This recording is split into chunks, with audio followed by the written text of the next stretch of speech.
Times of Sabarkantha.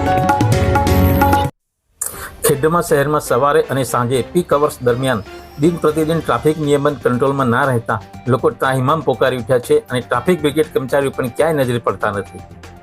ખેડમાં શહેરના હાડસમાં એવા લક્ષ્મીપુરા 4 રસ્તા અને બસ સ્ટેશન વિસ્તારમાં ખાનગી ઇકો ચાલકો 4 રસ્તાની વચ્ચોવચ્ચ અડિંગો જમાવીને સાઈડમાં હટવાનું નામ નથી લેતા।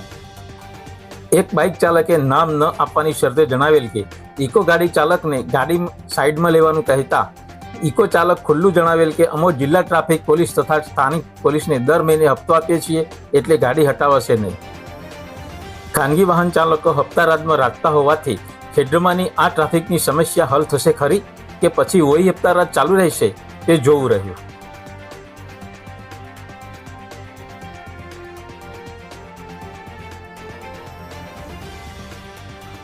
Bureau report times of Sabarkantha.